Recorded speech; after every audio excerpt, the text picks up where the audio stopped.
hello everyone কি খবৰ আপোনালোকৰ নিশ্চয় আপোনালোক সকলো ভালে কুশলে আছে আমি মেৰিগোল্ড বিস্কুট সকলোৱে খাই বেয়া পাওঁ বেমাৰী বিস্কুট বুলি কওঁ যেতিয়া ৰোগী এজন হস্পিটেলত থাকে তেওঁক ডক্টৰে প্ৰিফাৰ কৰে মেৰিগোল্ড বিস্কুট খাব কিডছকো খাবলৈ দিয়ে মেৰিগোল্ড বিস্কুট আমি জানো যে মেৰিগোল্ড বিস্কুটটো বাচ্চাৰ কাৰণে ভাল ৰোগীৰ কাৰণে ভাল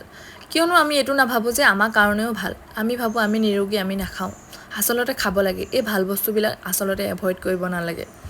আমি এইবোৰ বস্তু খাব লাগে যোনবিলাক মুখত খাবলৈ বেয়া লাগে টেষ্ট না লাগে কিন্তু পেটৰ ভিতৰত আমাৰ এখিনি বহুত ভাল কাম কৰে ঠিক আছে বহুত কথা হল আপোনালোকে চাগে বৰ লাগি গৈছে আৰু ৰেচিপিটো আপোনালোকৰ লগত শেয়াৰ কৰিলোৱে আপোনালোকে ঘৰত এবাৰ ট্ৰাই কৰি চাব আৰু সিৰাপটো বনাবৰ কাৰণে মই বৰ বেছিকৈ চেনি দিয়া নাই আসলতে আমি চেনিটো এভয়েড কৰিব লাগে সকলোৱে জানোৱে লালমোহন বনাইছো তাতে যদি চেনিৰ সিৰাপ নহয় তেতিয়া হলে কি হ'ব আজিটো খাই লওঁ আৰু নেক্সট কাইলৰ পৰা আৰু চেনি নাখাওঁ আৰু একদম হোটেলৰ নিচিনা